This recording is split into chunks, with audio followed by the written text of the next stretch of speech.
Thank you for having us here.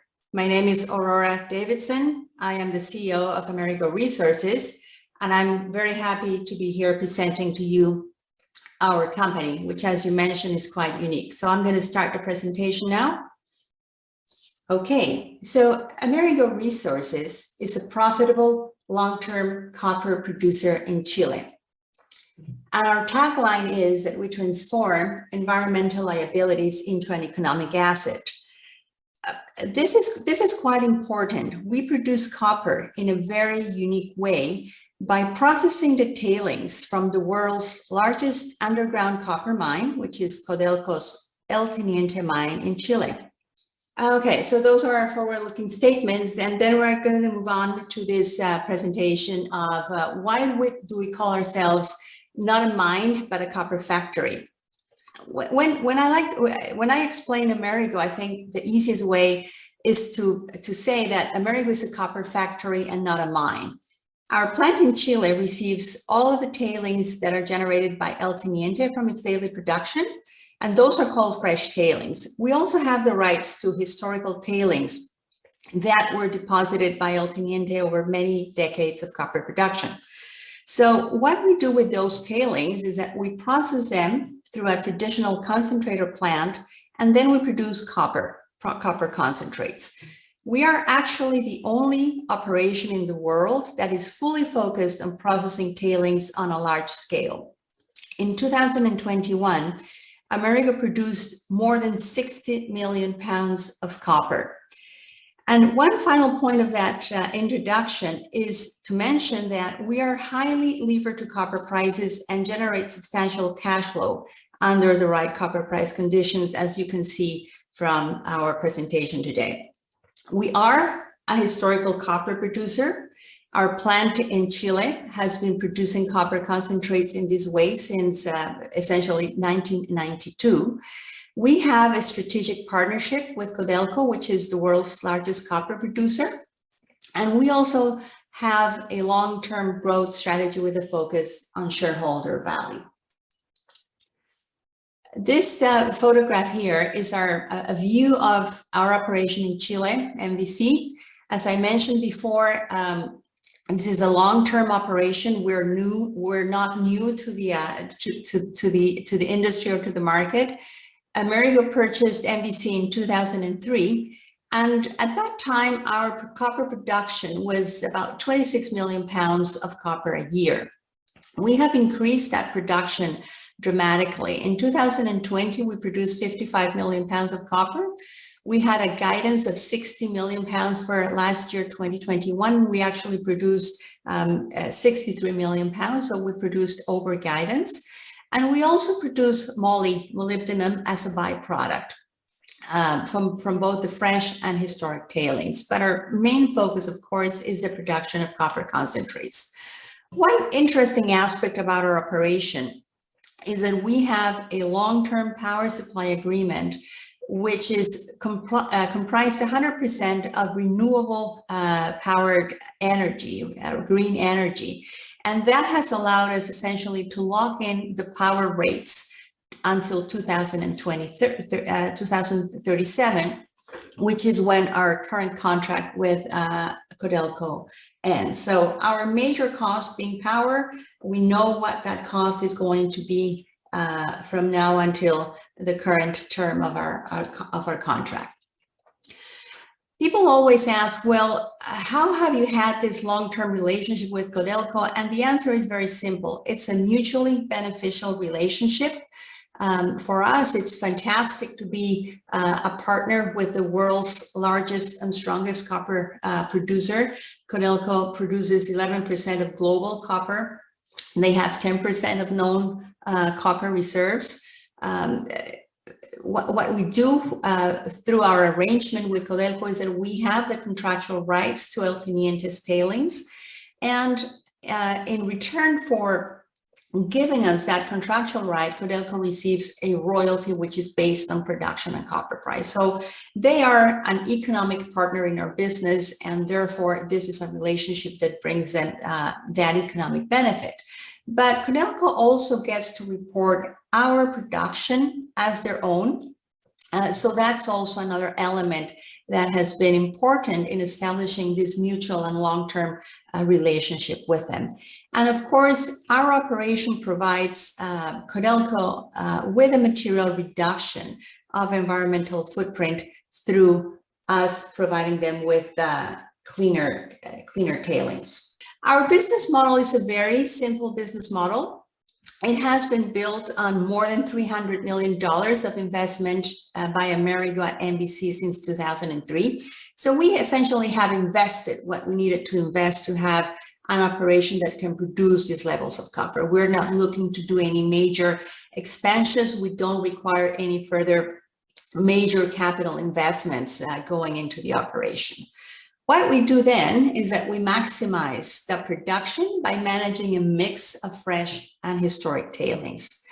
And the other aspect of our operation is cost management. So even if it doesn't sound too exciting, it is important to produce at the lowest cost that you can in order to maximize your margin. Our operation in Chile has a low sustaining capex. We only require about $6 million of capex per year to maintain our operations going, which is quite unusual for within the mining industry. Mining companies usually have a stronger requirement of sustaining capex. Now, this is what is interesting about our operation and what I want to highlight out. Amerigo is a copper pure play. We are highly levered to copper prices. Under copper prices below $3, we survive. We have been in operation through many cycles of copper, and we have been able to survive. But when you start getting at copper prices over $3 per pound, we generate substantial cash flow from operations. And this was the guidance that we presented at the start of 2020, where for different copper prices, we have projected different EBITDA, or earnings before interest, taxes, depreciation, and amortization. The actual copper price in 2021 average was $4.22. So we're just stuck in the middle of that line between $4 and $4.40. And we haven't yet published our financial results for the full year end, but for the first 9 months of 2021, we produced EBITDA of $60 million. So that was quite substantial. And actually over the guidance that we had projected at the beginning of the year. What are we doing with that extra cash that has been generated by our operation? We have an active return of capital to shareholders program. We reinstated a dividend at the end of the year in Q4 of 2021. We started paying a dividend of 2 cents Canadian per share. That's 8 cents Canadian per year. Considering our year-end share price, that represents a yield of 6%. So we are actively returning capital to our shareholders via dividends. And we're also in the process of having active share buyback programs. In 2021, we did a substantial issuer bid. And we also have an ongoing normal course issuer bid to repurchase shares in the market for cancellation.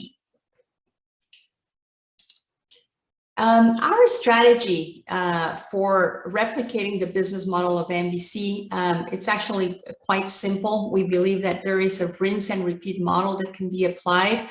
And the reason why we say that is because every mine has tailings. And tailings have recoverable economic elements to that, as we have proven with the MBC case. We have tested this business model, and we see that there are other opportunities to do an operation similar to what we're doing with MBC in other locations. For example, there are still deposits at El Teniente that we don't yet have the contractual rights to. So that's an easy target to focus on. There are other 6 mines with Codelco. And of course, there are major copper tailings deposits throughout Chile, which could have a similar partnership model as what we have established with Codelco for processing their tailings and recovering copper from them. We are a sustainable copper producer. It would be hard to find another model of real confirmation of sustainable green copper production other than MPC. On one hand, as I mentioned, we have renewable powered operations, so we're using clean energy to produce our copper. We're producing copper out of a waste material, so we're minimizing environmental impact and being true participants in the circular economy. And by reducing tailings and repositioning tailings from one location to the other, we reduce environmental footprint and environmental risk. So these are just 3 examples of how our operations fits very, very, it's very aligned with sustainable copper production. Copper, we believe, has entered a bullish cycle. Copper will be required. It's a top element that will be required to decarbonize the world, build a greener economy. Sustainable energy sources require a lot of copper in their setup. And this green demand, we believe, and a lot of experts share that view, is expected to surpass the demand that came in the early 2000s from China as a strong demand for copper. So we're seeing that the demand for copper could be substantial in this decade, but also the constraint on how to supply that copper is real, it's existent. Major mining companies are facing declining grades, declining productions, substantial operational challenges. So at the same time that the copper will be needing and is needing more copper, there will also be that crux of how do you supply for that copper. So processing from tailings is one of the obvious answers, and we are just in the middle of that operation with our business model at MVC. Our capitalization table, we're still tightly held, not so much as what we were before. About 62% of our shares are not held by insiders, and we have 3 big investors holding a substantial amount of the company, plus management and directors, where we hold 5%. So the Amerigo business and investment proposition is very simple. We have a consistent return of capital now established through which we're returning capital to our shareholders via dividends and share buybacks. That's unusual. There are no other mid-tier copper producers that have an active return of capital strategy to their shareholders. We're a pure play copper producer. We're highly levered to copper prices. I just showed you some of our interim results for 2021. Again, EBITDA of 60 million in 9 months, a net income of 31 million US, earnings per share of 17 cents US, 22 cents Canadian. So those are very strong results for a mid-tier copper producer. We have low capex. We have a very simple model with very predictable EBITDA and cash flow. We're very well positioned in the world's largest copper producing region, which is Chile.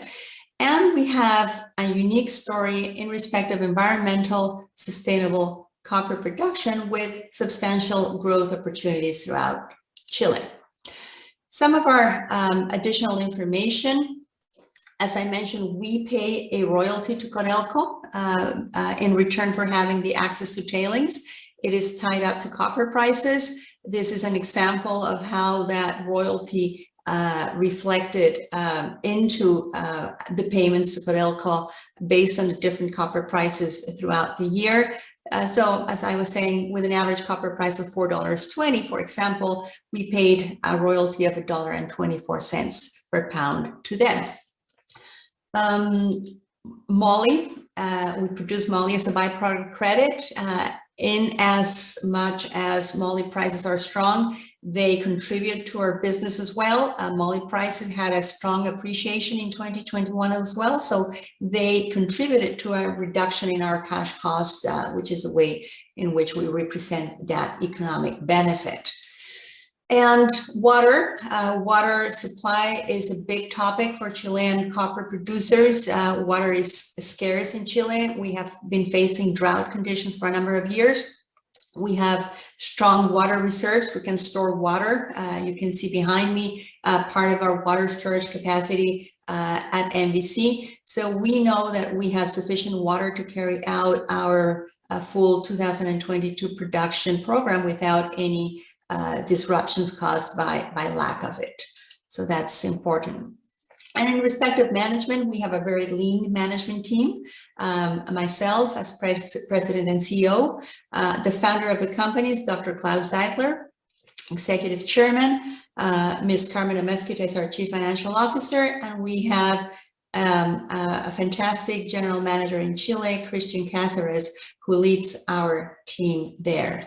We have a board of directors comprised of 7 members, myself included, and that essentially is my presentation, and I'm happy to take any questions you have for me. Sure, Aurora, just in time to have a couple of questions. The first one coming from Ernst is asking, what if the Chile will nationalize all the mines? Is there a risk to your business? We don't have a mine. We basically have the contractual rights with Codelco, which is a national company of Chile. Codelco is a state-owned copper producer. So the risk that would apply to other privately held mining corporations does not apply in our case. Perfect. So last question from Beverly. You started giving out dividends recently. Do you think it's sustainable long-term for your business? Yes, and that's why we set them up at a level of 2 cents per share. We believe that a dividend has to be sustainable under the different pressures of the copper cycle. We believe that the current dividend rate that we have will allow us to do that, and that has been a key objective of the board, to have a sustainable dividend. Okay, just one last question here. I'd like to put you here. Amerigo has been around for some time. Why should investors care about it right now? Because it is generating substantial cash and returning cash to shareholders. The fact that we have been around for a long period of time is a plus. It's not a minus. It speaks about resiliency, and it speaks about the ability to sustain the hardships of copper cycle. So this is exactly the time when you want to invest in Amerigo, at the time when it generates substantial cash flow. Indeed. Thank you, Aurora, for your time, for answering all the questions here. Absolutely. Thank you so much.